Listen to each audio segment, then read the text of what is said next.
bass in Ice Nine Kills. Hi everyone. I'm Patrick and I play drums in Ice Nine Kills.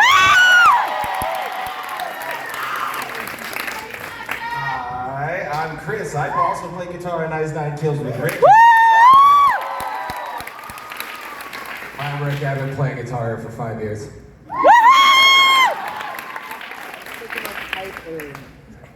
I'm Mike Mowry. I manage Ice Nine Kills. I'm Mike C. I have the privilege of doing all the design work and all the artistry for Ice Nine Kills.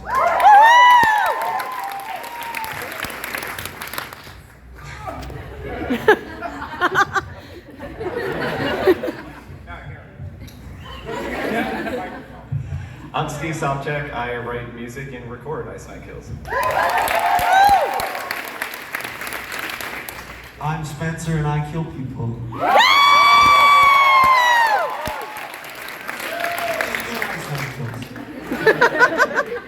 This is a packed panel, both on stage and off. It's super fun. I don't know if have you guys been doing the photo ops, coming to the panels? Yeah. I mean, it's just amazing. It's just such an amazingly well put together event. I want to start. We're going to dig into the moving pieces, both on stage and off, with Ice Nine Kills.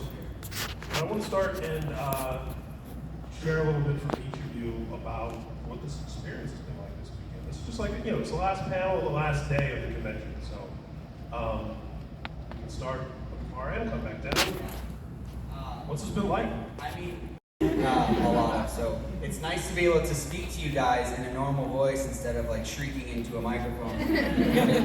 But yeah, the whole weekend has been amazing. Like just to have this many people here, and I'm actually from this area too, so it's been kind of special to come. I used to go to this water park when I was like really young, and I used to go see shows at the venue we played last night too. So it's been a very special kind of weekend for me personally. But yeah, thank you guys all for being here.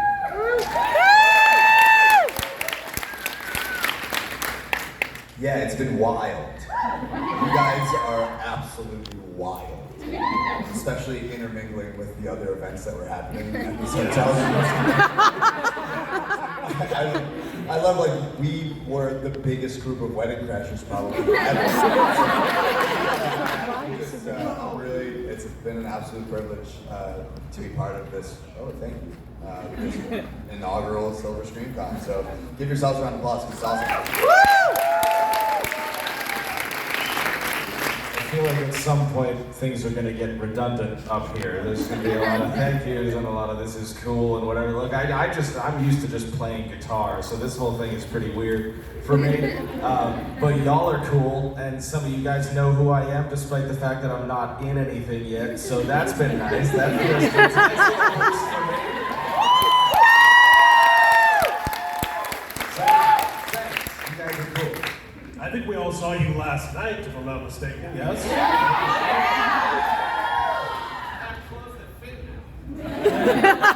I share most of the same sentiment as the rest of the band members. I met 3 dogs that I like this weekend. Also, I genuinely believe that our fandom is pretty cool and actually really funny, and one of you gave me a Cypress Hill shirt. So, this fucking rules. Thank you guys so much.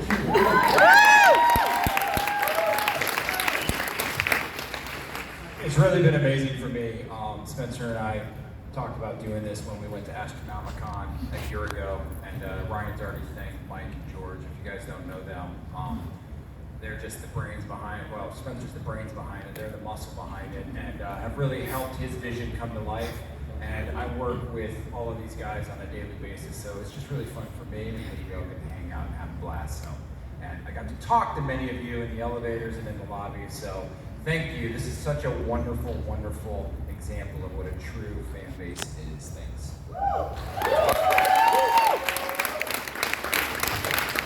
Yeah, so you guys have already said pretty much everything I wanted to say to you. I know for me, I came up from Florida for this, so it's quite a trip. And with the last couple years, I know a lot of us have not really been able to get out too much, so this is just totally refreshing, and hanging out with people that appreciate art, appreciate what we do, and we work really, really hard to make everything carefully curated for specifically you guys. So it's really rewarding to know that people are enjoying it every came out and had a great time.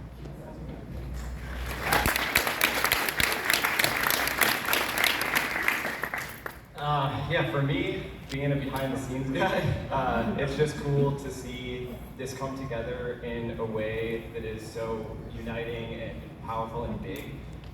Because when we're working on this stuff, you know, in the studio or through Zoom the last couple of years, it's like you forget what you're doing it for a lot of times. And so to be reminded of that in this fashion, even though it's outside of the context of shows and that, is just really special and awesome. So.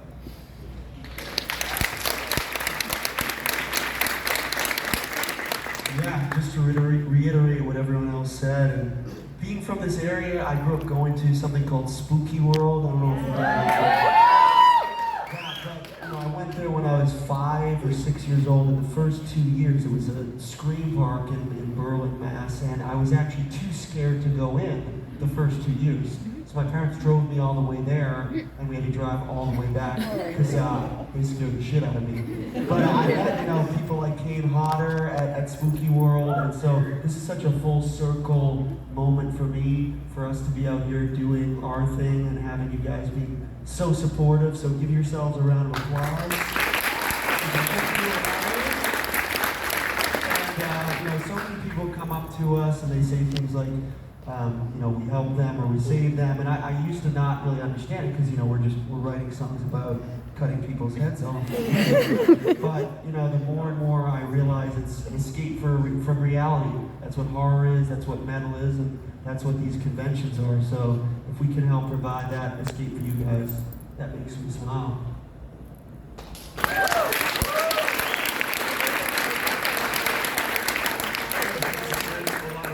And a lot of fun about having all of these people on the panel with the band is that having an Ice Nine Kills branded horror convention built around the Silver Scream and all these great concepts and everything built is it's also an opportunity to, everyone loves band members. You know what I mean? Like people take your picture and get your autograph. It's great to be able to celebrate also all these other folks who are such a big part of Ice Nine Kills that we don't get to see all the time. So, that's just been really cool, and I'm sure that you feel totally weird being up here. So, I just want to make you feel more awkward. Yeah, but the point is that there's a lot of moving parts behind the scenes in Ice Nine Kills, and all these guys are so integral to what makes Ink Ink. So thank you guys. From the writing of the songs, to the videos, to the artwork, to management, to playing live, to writing the songs with me. It's, I couldn't do without them. So give these guys a round of applause. Second Patrick as well.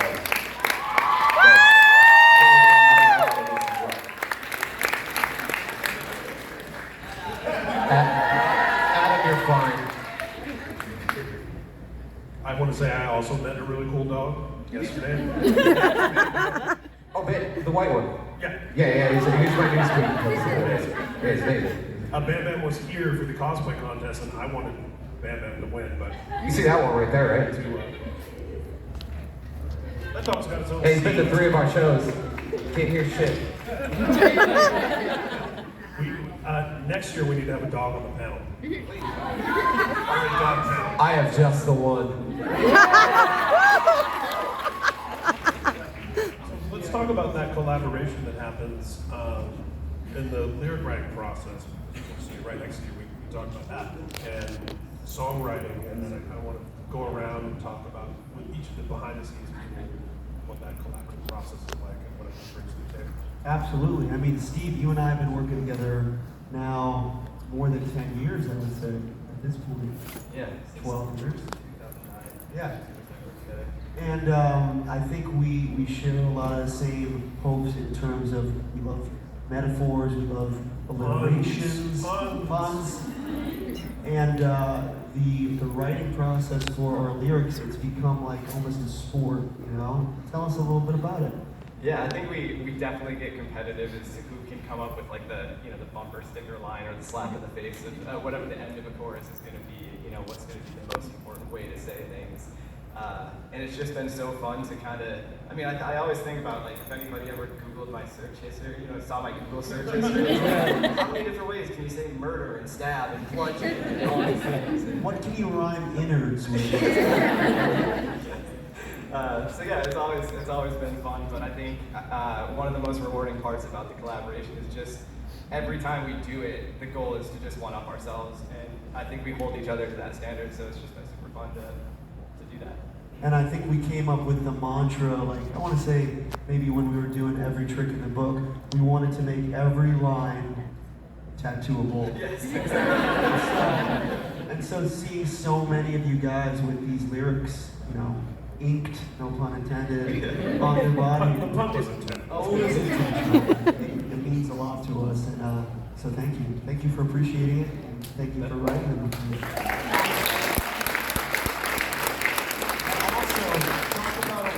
How the pandemic, we never really worked on Zoom ever before the pandemic. It was always in person, but because what happened? Yeah, I mean, that was honestly one of the coolest, weird, fortunate side effects of the pandemic is that for us being on different coasts, it was always hard to schedule how to get studio time going and everything, and this, we were able to be in a room with each other without actually being in a room with each other, so it's cool that my newborn baby was just crying one room over and the whole time.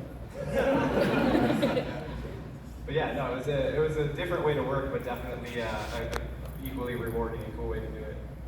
Would you say that he's the Larry David to your Jerry Seinfeld? Or the Stu to your Billy Loomis? Or... and I gotta say, you know, getting to know Spencer over the years and, you know, of course, talking to him, you're bound to compliment some lyrics at some point. And he's always been very generous and very forthcoming about, like, oh, that actually wasn't my line. And, you know, he talks about it all the time. Yeah, it's been awesome. I feel like to even be given an opportunity like this, to be, you know, recognized in that way is just so cool, and, you know, I really do appreciate it, definitely. The best. And of course, along with the musical and lyrical side of Ice Nine Kills, there's the visual side of Ice Nine Kills. That's where I can. That's where you can. Let's talk about how the two of you got acquainted, how you started working together, how you got linked up with the whole Ice Nine Kills camp, and what that collaborative process then has been like. Okay, so this goes back to Warped Tour many years ago. I don't know which one. They all blend together. 2016. 16, yeah. Anybody here see Ice Nine Kills at Warped Tour? All right, good. I've been working with I've been working in punk and hardcore, the music industry in general for a very, very long time, since I was basically in diapers and working with a lot of bands, and especially like Warped Tour stuff. And they came over to me and they were like, "Hey, you got this every trick in the book stage we want to do. We want to have a big demonic creature opening this huge book." If anybody saw that at that Warped Tour, that was the stage. And I think that was the first time we really worked together. Mm-hmm. And ever since then, it was just awesome. Our love for punk music and just metal and everything, it's just very similar. And we pretty much solidified our friendship through Seinfeld quotes, which is 90% of our conversation. And it's every day. But yeah, working with them in doing the visuals is probably one of my favorite things out of all the projects I've ever worked on, because we have a unique vision that really blends all the stuff that we all love here. And it just feels so natural and organic to put in the art of horror, which is exciting. Like what they were talking about the other day, mixing in some comedy, some fun, so it's not too serious. It's not like anything that's going to be too intense, but it's just that perfect blend of fun and subculture and all the things that we are a part of. And that's another reason why I was so excited about this, because we're all kind of being exposed to stuff that we have in common. So I know I mentioned it, but it feels like there's a lot of camaraderie here, and everybody feels down to earth and approachable. And you don't find that in many other genres of music, rock and stuff like that. A lot of people are standoffish, but everybody here has been really great. So this is, for me, being a guy behind the scenes, the rest of the dudes that kind of do the behind the scenes stuff. It's really cool and rewarding to be able to speak about it and have it be appreciated. Absolutely. And if you're wearing a nice Thankful shirt or a silver screen cock shirt, raise your hand. Yeah, that's a lot of you. Mike has designed all of it. It's amazing.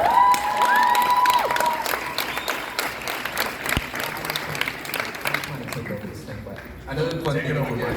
Another fun thing. This is your moment. Go for it. It's never coming again, so it's Here we go. Until next year. If you invite me back, hopefully we do it next year. The Nightmare on the Ninth is the coolest concept, and the way we developed that, I mean, we said we got to do something for every song. We got to do these cool lines that people can just completely become immersed in. And what's your favorite one so far?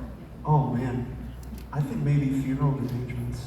Love that. That's a good one. Yep. And Nico is here. Who met Nico this weekend? That's Yeah. And he's wearing a funeral arrangements shirt. That's pretty full I circle. mean, imagine if you could have guessed that watching Pet Cemetery. Oh man, insane. Incredible. And now, when we think about Pet Cemetery and music, we think about the Ramones and Ice Nine Kills. Like, that's fucking crazy. Amazing. Yeah. Absolutely. What a combo. Amazing.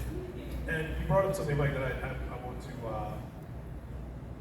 bring up again because it's come up with the panels a lot. You know, it's really a love of horror and metal and punk and all of these things, but comedy plays such a key role in what Ice Nine Kills does. And I know on a daily basis, you know, and just conversationally, and like a lot of these friendships, relationships I have with people when they're on the stage are based in comedy. And you know, there's campiness and there's silliness and there's not taking something seriously, and then there's comic relief, and I think that's what horror and metal and punk and comedy, like they really, you know, for us outsiders, for us weirdos that were picked on, and we can come together, and everything in the outside world is 10 times scarier than anything in here. And this is like our release. This is where we can, and that's why you can go to a show like last night and see groups that are as different as First Jason and Twisted and Ice Nine Kills, and yet have so many clear things in common, and are all that like cathartic expression of like, I just want to fucking kill somebody. And you go there and you get it out, and then you don't kill anybody. You don't talk about it. The last couple of days have been nothing but fun. We've laughed so much. It's just therapeutic. I needed it. You know, being trapped in that art cave for hours. And it's like this guy will come over to me. He's like, "We got Nightmare on the Ninth in like 2 hours. You need to come up with 1 million items." So we make it happen now. The artwork is due tomorrow morning. And I want to talk to the Mike seated next to you, Mike Mallory, the guy that I've known the longest of anyone up here, and is one of my best friends in the world. You know, in the music industry, a lot of the cliches are true, and there are a lot of, you know, evil, soulless, manipulative people that will exploit and take advantage. And this is one of the real ass motherfuckers who's a real ass dude who comes from punk and hardcore and true values, and has been so loyal to this band and has been part of it before any of you had heard of it. And I want to talk to Mike about what you saw in Ice Nine Kills and working together and the journey that you've been on. Thank you, Ryan. When Ryan and we've known each other a long time, but he started he was a manager before I was, and I called him up and asked him how to manage bands. We've formed a business relationship long-standing after that. You know, I get a lot of credit in the industry for Ice Nine Kills' success, but it's really all Spencer. It is true. And when people say, "Oh, you must have seen this thing coming," you know, I've worked with you for I think a decade, and I couldn't have told you any of this. We weren't talking about horror. We weren't talking about any of that. We were talking about how we could get his band signed, frankly. And you know, Spencer does such a good job. You know, what I saw in Spencer was somebody who was incredibly driven, incredibly talented, incredibly charismatic. There you I'll go. take it. Thanks, guys. And good looking. And really just made everybody around him feel better. And as a guy that has worked with a lot of bands, you know, it's a grueling industry. There's so much that has to go into it. And I wouldn't trade it for the world, but he always just made it fun and easy. easy, and you can tell by not only the people up here, and there's so many more that we could sit up here that go into the operation of Ice Nine Eric Kills. German, who gets name checked. Sure, the tour manager, on and on and on and on, all those people. But what Spencer does such a great job of is makes us all feel good about what we're doing. There's such a level of seriousness to it because it is a business, right? But we have fun. I mean, Mike and Spencer and I, our work is such a big component of this. I mean, we talk pretty much every day, and we just have fun with it. Because without that, we would be grinding our lives to the ground. There wouldn't be a point. So what I saw, honestly, was a great guy with a great vision who I didn't know where it was going. I don't even know if he knew where it was going, but here we are.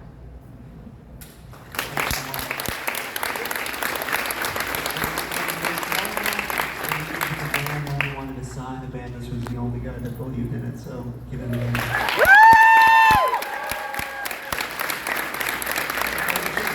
To your credit, for me as somebody who's been in this thing of ours for a long time,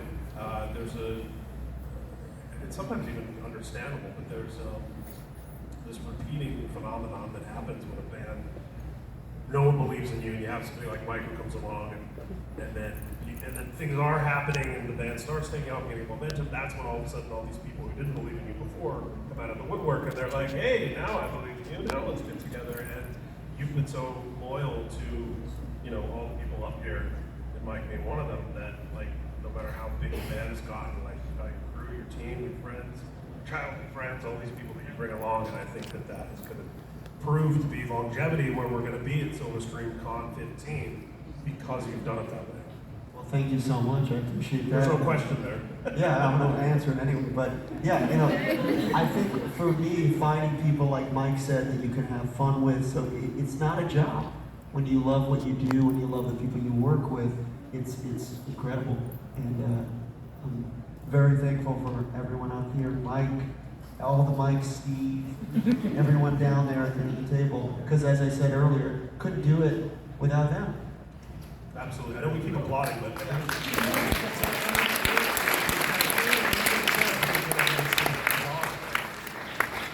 the last panel on the last day. So we have some dudes who play some instruments. I don't know if you guys know music's part of this. One of the things that I personally enjoy about the songs is there are so many, I write a lot of copy about a lot of bands in our scene and bands that we're also friends with and tour with and all of that. And much like there's only so many words that rhyme with kill and stab and murder, there's only so many ways to describe, oh, it's really heavy, but then it has these really hooky melodic choruses. And one of the great things about Ice Nine Kills is that the musicality, the musicianship, the stuff that's actually happening in the songs is bigger and more interesting and more intricate and beyond just oh, it's heavy and it's melodic.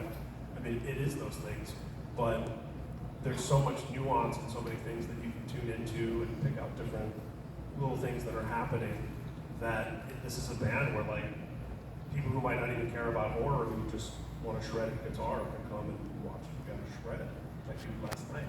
So if we could talk, all of you, if you could speak a little bit to the musical side of it, and because I don't, for as great as all these concepts are, the lyrics, the art, it wouldn't work if the music was bad. And that's just the long and short of it. You couldn't just put all this on top of shitty music. Just to be clear, I think a lot of this could be spoken with Joe. I wanted to make that clear, but well, I was gonna make a separate point if you could just give me a fucking second. But I was gonna say, everybody up here, everybody in the band, Spencer included, speaks pretty fluently in music, and the conversations that we have about the songs, there is a refining process that they go through that to some people, when they actually see the number of revisions, the number of rewrites, and the number of things that are being tried and listened to and kind of just thought about, it is a little overwhelming for some people, but I think the process that the songs go through lead to something that is just unforgettable. So I feel really fortunate being around these guys because I had to learn a lot just to kind of keep up, because I just took the gig on 3 days notice, and then all of a sudden I'm like, fuck, I gotta learn the theory.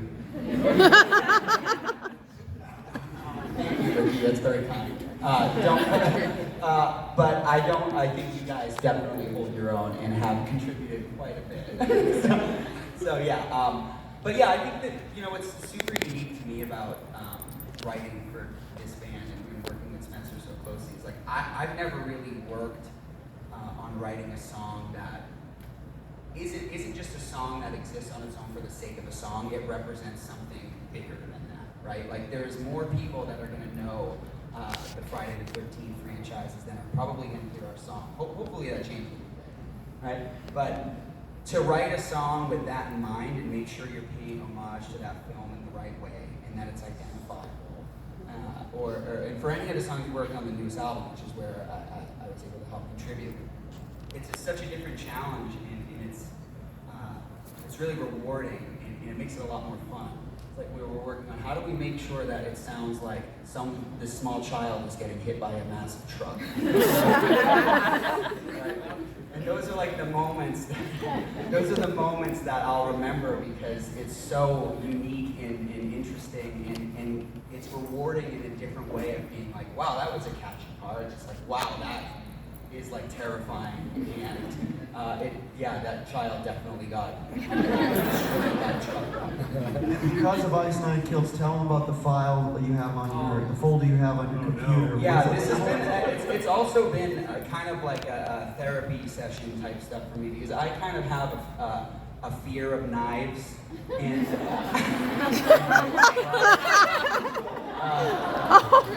but this has been great.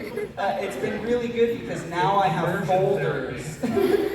Yes, exactly. So I have folders on my desktop now of just men dying screaming. Knives ripping out of rib cage. He has 20 minutes of women crying. Sometimes when we're just hanging out and smoking.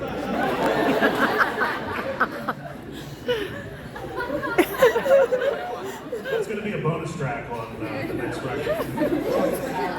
But the point is, you know, when Joe introduced himself, he said he plays bass and Ice Nine Kills, but so much more. So many of the little ear candy things you hear when you watch the music videos, and you know someone's flesh is burning off because of acid. That's the man responsible for the sound. Watching him go crazy during this process is such a rewarding thing for me personally. Because it's like, how long do you expect a person to listen to people screaming and squelching and knives coming out of things? Like, how long does it take before the person goes absolutely mad? And it happened when we were in Buffalo, and it was great. I also want to talk to the band a bit about some of the places that this whole crazy carnival has taken you. I mean, most recently, very recently, you guys opened up for a band called Metallica.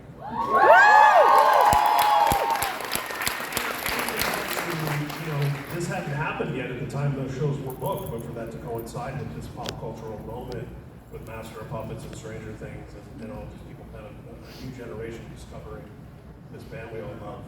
And for Ice Nine Kills to have the horror thing, and Kirk had a horror convention, you know, there's all this overlap. I mean, what was it like opening Metallica? Well, I've told this story a few times, but you go on stage and there's 80,000 fucking people, and you compartmentalize that and you play the set, and there's a lot to think about during the set. You have to think about the guitar parts, the vocals, and then you get off stage and you do a quick audit, and you still have all the same problems in your personal life. So, so there's that. That got fucking dark. Just speaking for myself personally, and I guess I have a little bit, just a slightly different perspective on things since I haven't been involved in the creative process in this band. So it's just been about learning songs, which is basically my entire career. It's just other people hiring me to play their music instead. But Metallica was the band that put me on this path, and I know I'm far from the first person to say that. Well, okay, technically Lindsay Lohan put me on this path, Metallica put me on the metal path. Wait, we're gonna need that. Yeah, here we go. Okay, so it sort of relates to horror because Jamie Lee Curtis was also involved. Yeah! Anyone ever seen Freaky from? Yeah, so that scene at like the very beginning of the movie where a petulant teenage Lindsay Lohan starts just fucking playing power chords on her sparkly guitar. I also have a sparkly guitar. Yeah, that's what made me start playing music. So, but Metallica, getting It back all to makes sense now. yeah, getting back to the topic at hand. Metallica was the band that like sent me down the path as far as the genre is concerned. It was the song "Creeping Death," if anybody's familiar. My guitar teacher, I came up in a music program which is just always playing cover songs and whatever, which is I think why I'm able to learn people's songs so quickly. But yeah, so "Creeping Death" was the song that made me go like, what the fuck is this? Because I didn't want to play metal. I wanted to be in a different show that the school was putting on. It was a Zeppelin show, and they were like, you're actually like okay at playing guitar. We need people for this show. So they made me do metal, and they showed me "Creeping Death," and from that point, like, it was just tunnel vision on this type of music. So being on stage, opening for that band is not only a mindfuck, but the last day in Pittsburgh, I was still standing backstage somehow when Metallica came on, like when they were about to go on stage, and I was surprised that no one had kicked me off yet, because I definitely wasn't supposed to be there, and I just turned around and James Hetfield is about this far from me, and he just puts his arms out and there's people putting his wristbands on him, putting a cigar in his mouth and lighting it up, and every logical voice in my head is like, shut the fuck up, don't say anything, this is bad. He's about to go on stage, it's not good. And unfortunately, the illogical voice went out and I was just like, hey, what's up, man? And he just goes, and I regret nothing.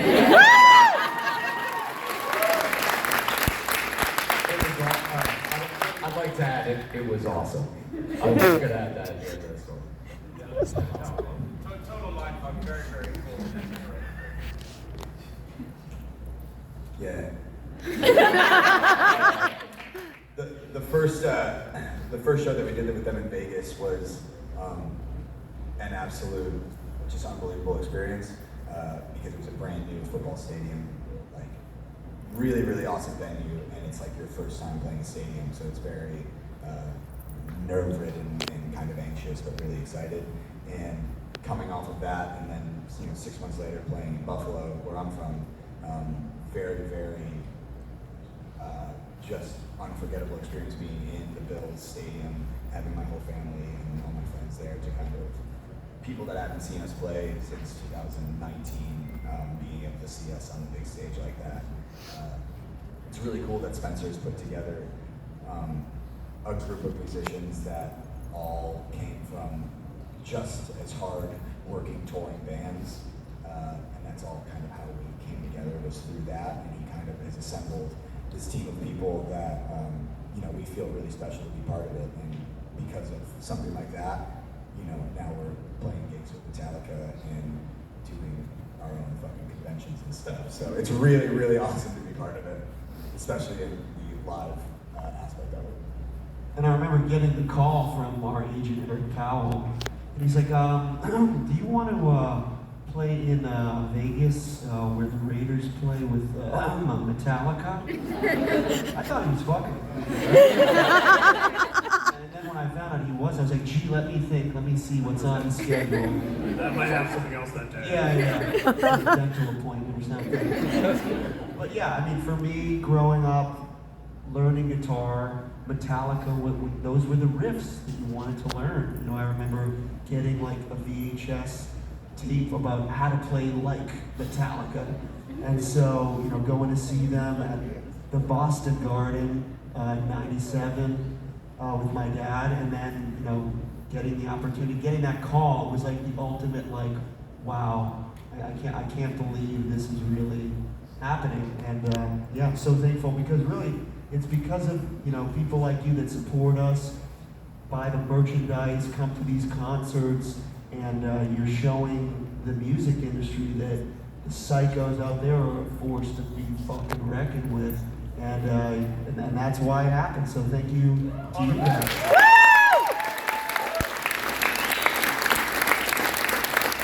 We're gonna have the psychos intermingling with the maggots pretty soon. That's another multi-platinum, influential iconic metal band that you'll also be performing with the Slipknot. Metallica and Slipknot, I mean, it's a nice stamp of approval. I'll take it.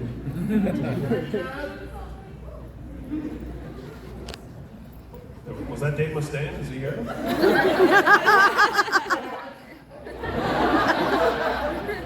makes me sad, really. I'm angry, I'm hurt. Dave's gonna talk to me, but I got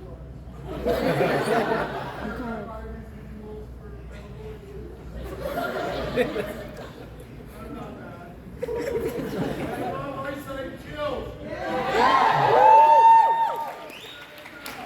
I was gonna plug your Metallica podcast right now. Please, better do than me. Speak and Destroy. Ryan has. What is it? What's the? Well, as you just saw me do, throughout my career, I've always found a way to work Metallica into conversations. At which point it became a running joke in interviews where it would be like, how countdown till Downey brings Metallica. And then somewhere in there I thought like, oh, this is a podcast. So it's just, we just talk about Metallica. So it's people who have been, directly involved with the band or indirectly involved or toured with them, influenced them, been influenced by. So everyone from, people from bands like Diamond Head and Raven that influenced Metallica to, some of their peers. The guys from Slayer and Exodus and, a lot of those bands and then bands like Storm and Black Eyed Brides and people that, and then people who work behind the scenes and in their management and stuff like that produce the records. And of course, we'd like to invite every member of Ice Like Kills who likes Metallica. See, guys, this is how real management works. No, it is a great podcast. And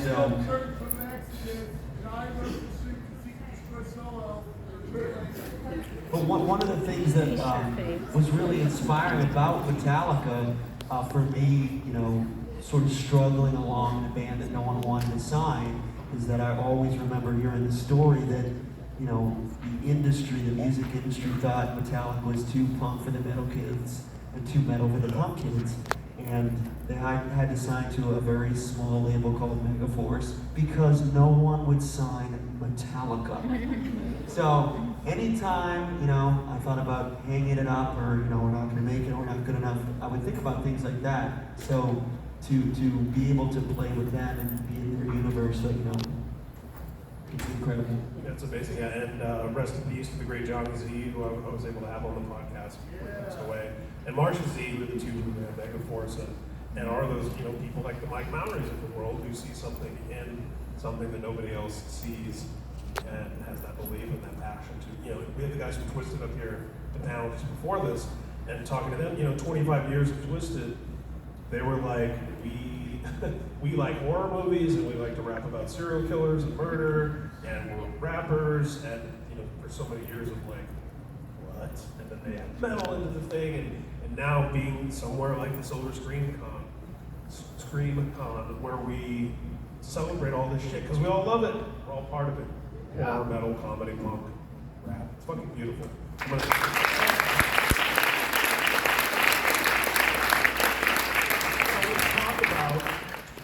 There's been the QR code around the hotel. Cycles only. Finding out about what sounds like Con 2. What's without giving too much away? I mean, there's more to the story to be told visually. There's more music videos. What can you tease? What can you tell us? All the psychos here that are like the real true fans that came to you. What can you let out there that you won't be posting on the internet? Well, it's amazing to be at this convention and having so many people that were involved in the music videos and in the storyline. Bill Moseley, give it up for Bill Moseley.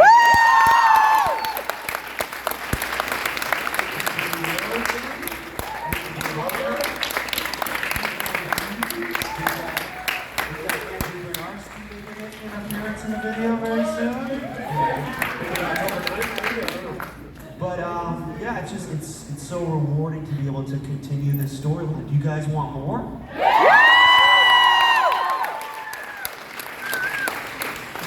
And Mike, you can talk about this a little bit. We're very lucky to work with a director named Jensen and producer named Phoenix, who are incredible. I can't. Do you know the answer? No. But one of the fun things that we love doing is we love including our friends. If you recognize Mr. Downey over here, he was the bailiff in the shower scene video. You All do it. right. All right. Well, see, Spencer originally invited me, and was very generous, to a much bigger media role as a different cop. But had I taken that, I would have been murdered. That's right. And I've been doing this a minute, and I thought I'll take the smaller role of the character who lives to be in another ice film. Smart move. Yeah. Nadia is our Kenny, really. She finally got to kill you. Yeah, did you guys?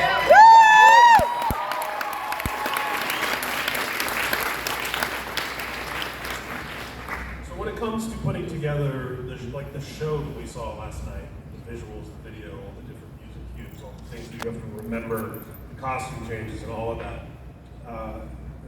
Talk a little bit about how that's evolved from the early, even not that long ago. Like, hey, we want to have a big demon reading a book on the Warped Tour. Like how that evolves to, our friend Ari from First Jason was talking about how last night he got to have a peek behind the scenes of all the moving parts of running around back there, making all that happen. So what was that evolution like going from ultimate DIY to Well, yeah. I mean, to bring it back to what I was talking about, Spooky World, that was a theme park that they would recreate your favorite horror movies in real time in the woods when you're on a hayride. So that kind of stuff always stuck with me, and we're fortunate enough to tour with people like Chevy, Patrick over there, that are willing to die probably more times on stage than anyone in the history of the theater, right? And people like Missy, who creates a lot of the props and the blood gag. She's here somewhere, I think. Give it up for her. I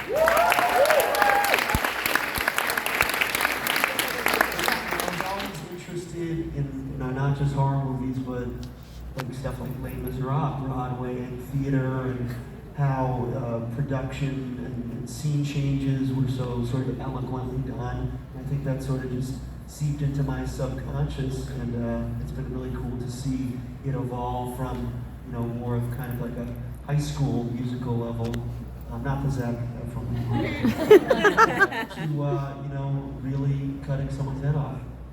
Yeah. That's the next tour. That's the next tour. Really Yeah. cutting someone's head. And then we, of course, have to tip our hats to people like Alice Cooper, Rob Zombie.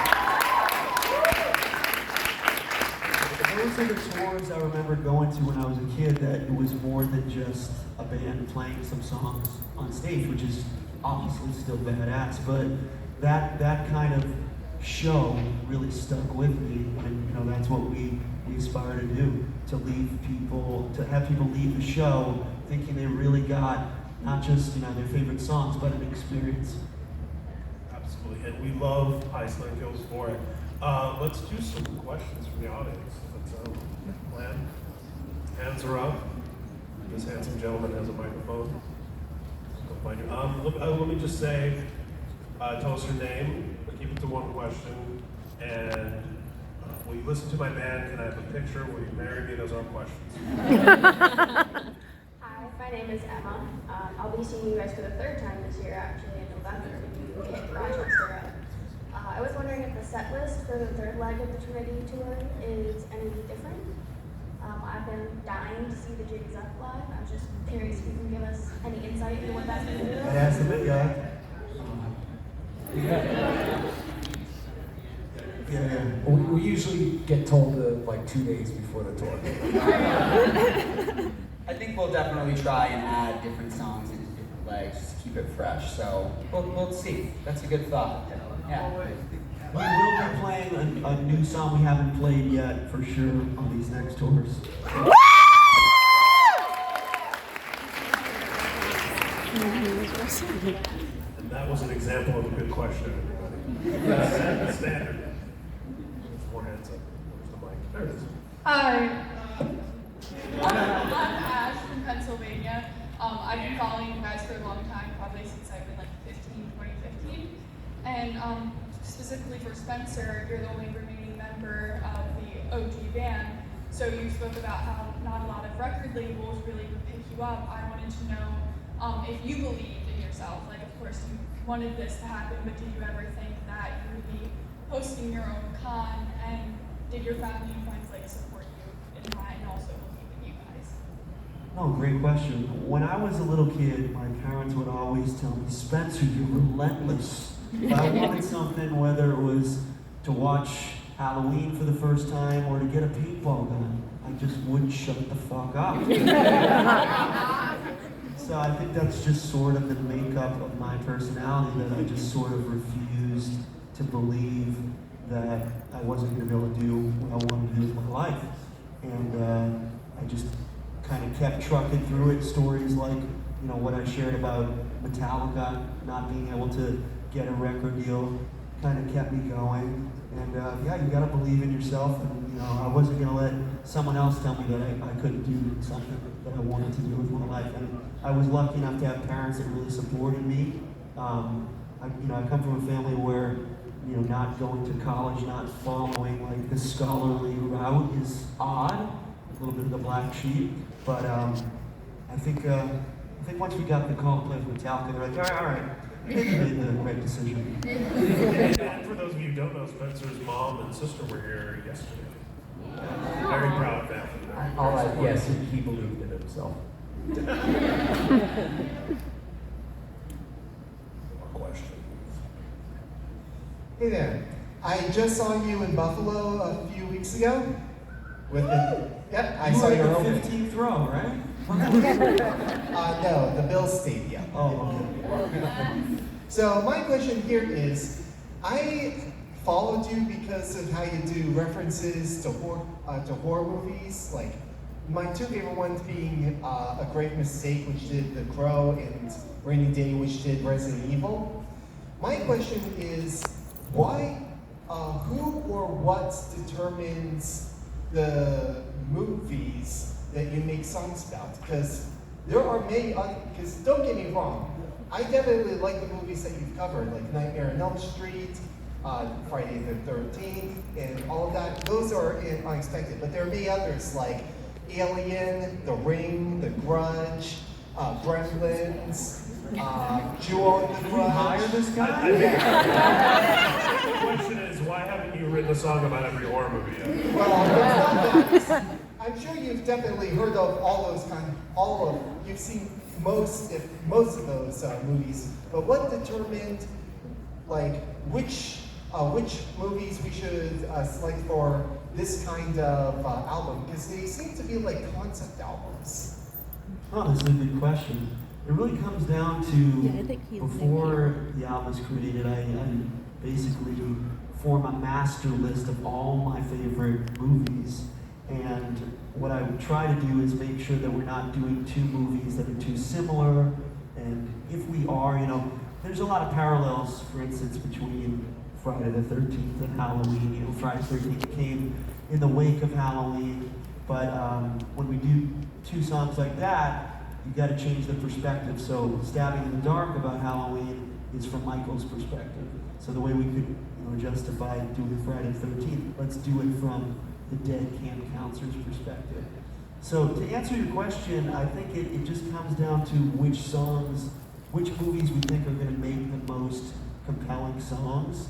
And I like to choose movies that I really love, and then I kind of know like the back of my hand, and then we kind of whittle it down from there. But there's definitely more movies to cover. If that's what you guys want, do you want a part 3?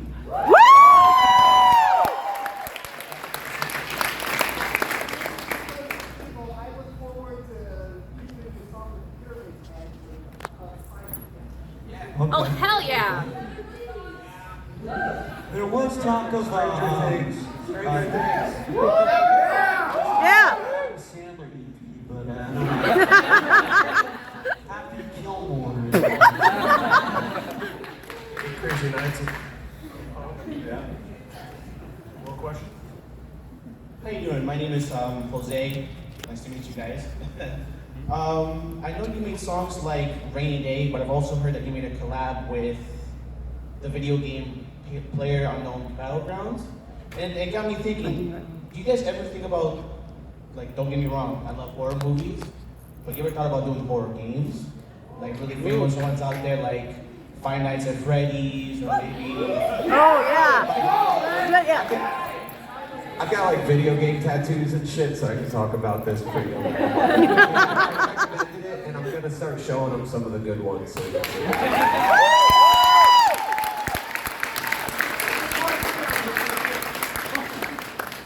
If you do a Castlevania song, I want to play Simon.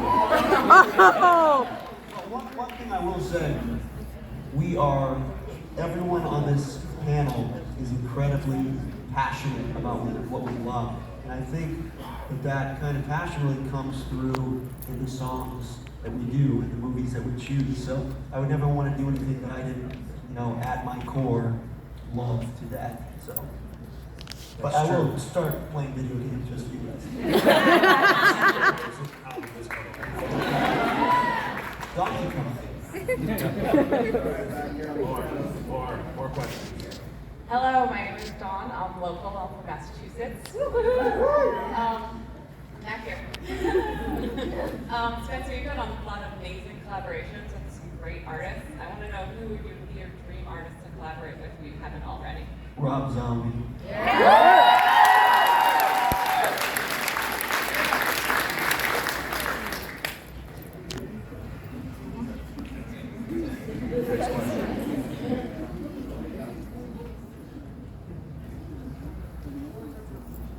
Hi, I'm Carolyn. I am a professor, and I just want to ask you, do any of you have any teachers or professors that made an indelible mark on your focus, on your path in life? That you can think of? I know I just put you on the spot. Teachers, professors. I had a professor named Beverly Skinner. It was like an African literature course, and I basically had like maybe a 76 as like my GPA, and she basically forced me into the honors program, and that kind of changed my life a lot because I just kind of felt like this guilt, and I was like, I gotta start reading this shit like twice and like actually caring about it. And I think that did put me on a path where I got a lot more interested in the details of art and things like that. So I think back really often on her and the way she made me feel like it was my second year of college. So yeah, definitely had that moment.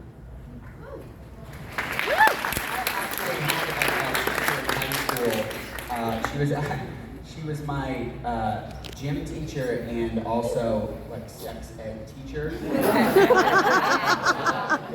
Yeah. And so I ended up seeing her at a bunch of like hardcore shows,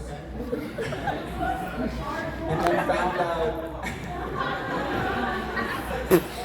Different kind of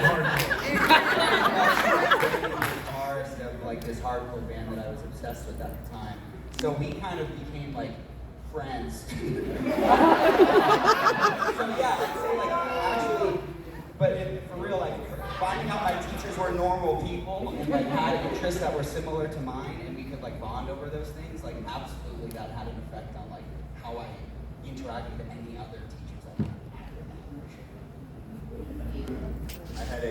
I had a science teacher in 7th grade that really respected the fact that I was kind of doing my own thing and was weirdo. So there would be times in class where he would, let us do work, but he would play music. And there was one day that he asked me, truthfully, what song would you want? Like, what music would you want me to play right now while everybody else in the class is like trying to study? And me being like, I'm kind of weirdo. I was like, this new band that I love is called As I Lay Dying. And he puts on Frailwords Collapse from like front to back during our class, and it just like it just made me feel so accepted because I was being accepted by this like teacher that wanted me to feel, you know, good. And it was just really nice of him to do that. And everybody else fucking hated me. Also just alienated the rest of the class. It was fucking horrifying. I didn't do terribly in school, but I fucking hated every second of it. So, okay, cool, I'm in good company. So, I don't have like a single like actual teacher that like had some profound impact on me or whatever. I just liked the ones that treated me like a person, you know, and like instead of like a subordinate, which I have an enormous problem with people who treat me that way. But as far as, you know, as far as somebody in a teacher role, probably Jack Black in School of Rock.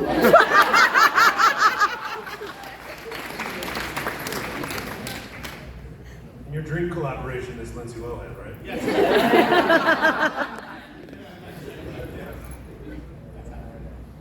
Time for a couple more. Hi, I'm Abby, and I was one who did the report on cancer.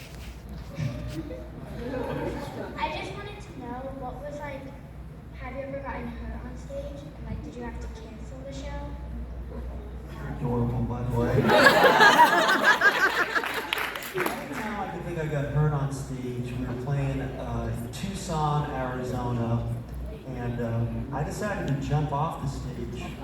And this was back in the Ice Nine Kills days where there was no one in the audience. And I broke my heel. I landed wrong, I jumped way too far. I don't know where I was aiming, really. But I did the rest of the tour on crutches. It was fucking miserable. But I did it. I powered through. And you know, it was such a bummer because there's a venue called Chain Reaction in Anaheim. I don't know if anyone's ever heard. It's kind of like a punk hardcore staple in Southern California. And I always dreamed of playing at Chain Reaction. And the first time I had to play a Chain Reaction, I was hobbling around. But Joe, you were hurt. Did Dan swing his guitar in your face? I got like 9 stitches from Dan's guitar in my face. But Patrick just got hurt recently. Yeah, when we were in Leipzig last tour, I fell off the drum riser getting off stage after our last song, and fell on a little ledge and tore the side of my foot and broke the bone in the middle of the foot. And like the lights came on and all the crowd could just see our crew carrying me off stage. Like, if we're gonna do this encore, we gotta fucking do it right now. I just realized what happened because I knew that I'd broken it for sure. So we finished the show. I went to the hospital the next day and played 3 more shows on a broken foot, including Download Fest in front of 50,000 people. I'm like, this is a fine show for me to not get 100%. That's great.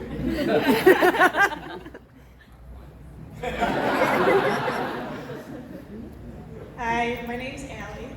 I'm from Chicago. I traveled far and wide to see you guys. My favorite show was actually at a really small bar in Iowa City. I switched my moving day because that's where I went to college. I switched my moving day so that I could go see you guys there. But there were like 50 people there. That was like 2013. Is that the Moose, or what was it called? The Blue Moose? Games. The Blue Moose is like right down the Okay, I was close.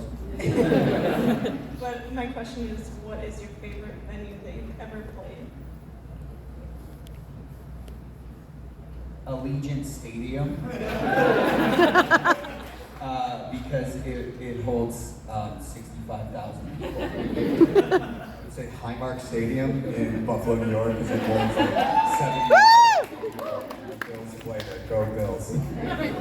I'm kind of expecting my favorite to be the next show that we play, which is out in Colorado at Red Rocks. Yeah. Glass House in Pomona, California. The Worcester Palladium.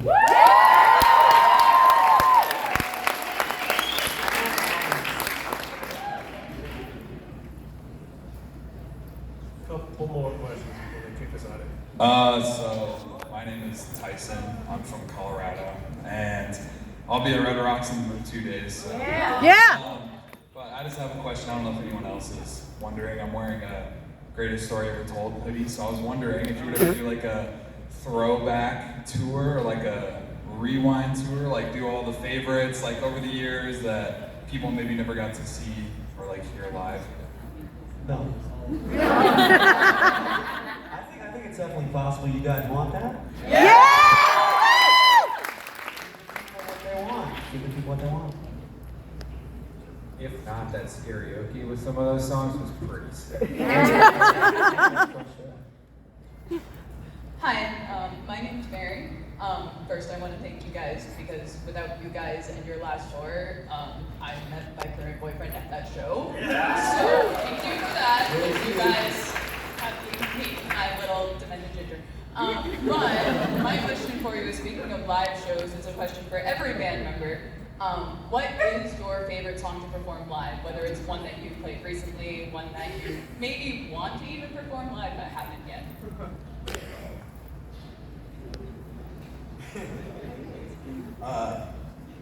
I was thinking about this earlier because we were talking about earlier Silver Stream songs because of our throwback costume photo op that we did in there, and I genuinely miss playing The World in My Hands live. I think that song is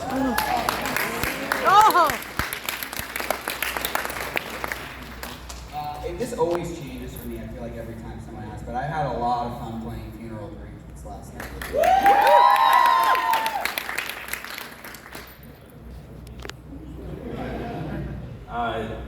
So it's simply because this is the first gig that I've had where I've gotten to do vocals live, which is extra fun for me. The shower scene is usually my favorite. From the guitar standpoint, Horrorwood is usually it, but shower scene is pretty much my favorite song this band's ever done. I'm like Joe and Chris. It changes for me all the time, and also have to split it between my interest in singing and my interest in playing guitar. But lately, just being able to have 4 other vocalists who are all amazing and figure out how to like blend our voices together. Listening to us do like Rainy Day and listening to Shower Scene, and it's lately been an actual experience for me, like sitting down and being like, holy fuck, we're all just doing this at the same time and it sounds really good, and like we kind of sound like professionals. So there's a couple moments in the set where I feel that way. So I think American Nightmare is usually like the most fun I'm like having, but when I'm listening back, it's all of those moments like they're all over the set. I'll have to say it is the end because somehow I've convinced people to allow me to say the line, which I think you may have written. You know what makes me smile? Finish it. Devour juveniles.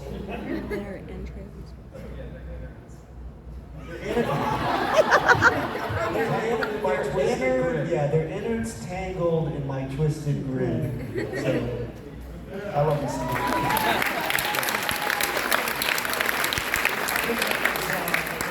And then I'm sorry, I know there's lots more questions, but we did go 15 minutes over.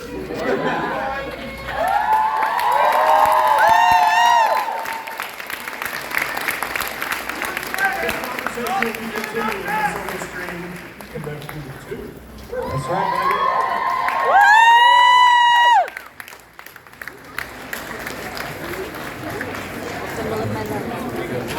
Before we leave, I want to check all the members again. I want to get the card of that candle shop. No, that was of the bath salt shop.